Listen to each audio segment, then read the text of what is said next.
Óscar Arenas, ¿qué es lo que diferencia al Gran Salto Adelante del Holodomor? Alguna vez llegué a leer algo que dijiste que fue una locura colectiva más trágica el Gran Salto Adelante. Sí, a ver, esto ya lo he contado, pero vamos a hacer un resumen rapidísimo. El Holodomor fue una acción mediante la cual se le quitó su grano a Ucrania para exportarlo y financiar el proyecto de industrialización de la Unión Soviética de Joseph Stalin. Se les quitó todo su grano. Y como se habían puesto cuotas que eran imposibles de cumplir, que es lo que pasaba también en las fábricas, se les quitó incluso el grano para sus alimentos, incluso el grano para resembrar después. En aquel entonces no había empresas de semilla mejorada que muy bien les habrían venido, al contrario, había el lisencoísmo. Entonces fue una hambruna provocada directamente porque se le quitó el grano a esta gente. Coman lo que ustedes puedan, porque este grano lo vamos a usar para exportarlo, para financiar la industrialización que se estaba llevando sobre todo a cabo en las grandes ciudades. Simultáneo al Holodomor pasa lo mismo con los kazajos, a quienes también se les quita el grano y sus alimentos, porque produjeron menos de lo que se les había ordenado que produjeran, porque tú sabes cómo funciona esto.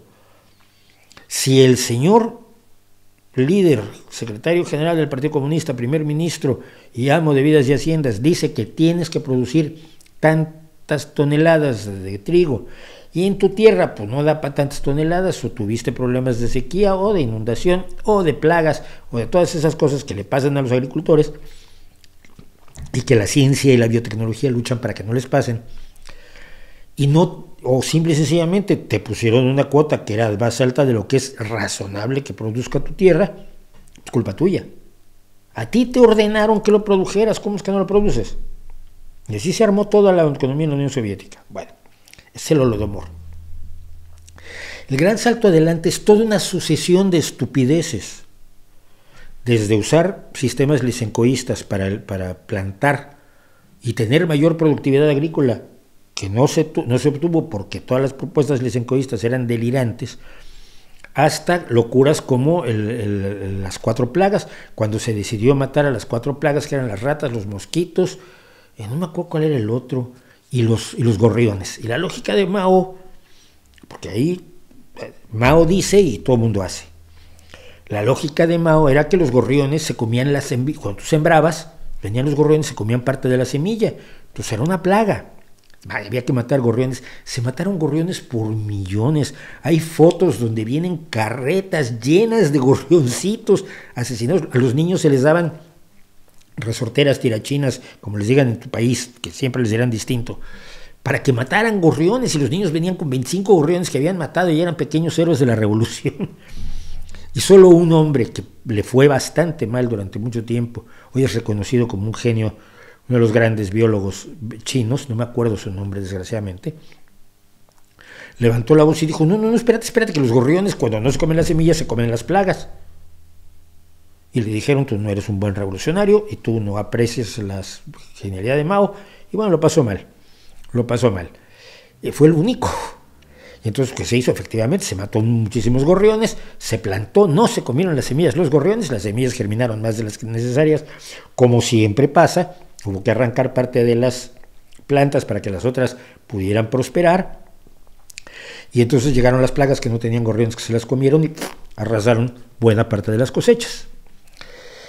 Se hicieron barbaridades como los puestos altos hornos en cada patio. Cada patio chino tenía que tener un alto horno donde iba a producir acero de alta calidad para hacer mejor acero que Alemania, que era lo que proponía Mao.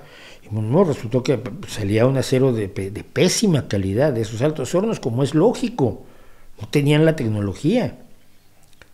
Y todo esto se tradujo en una escasez de la que además no se le informó a Mao porque se podía enojar.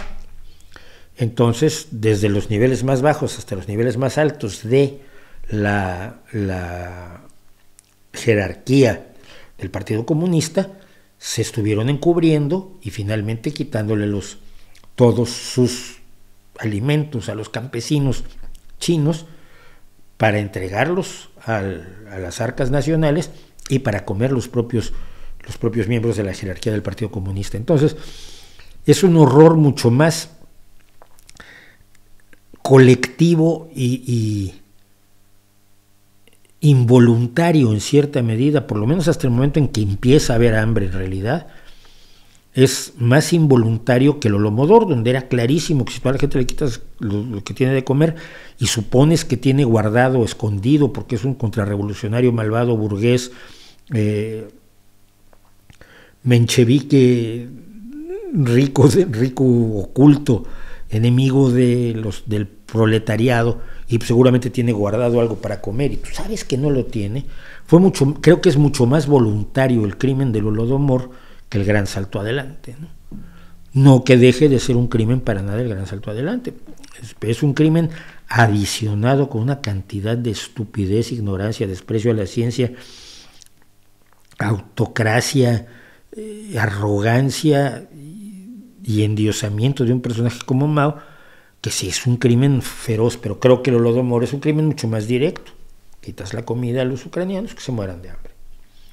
Hasta ahora hay países que empiezan a reconocer que el Holodomor fue una acción genocida, ¿no? Zelensky lo ha estado agradeciendo recientemente.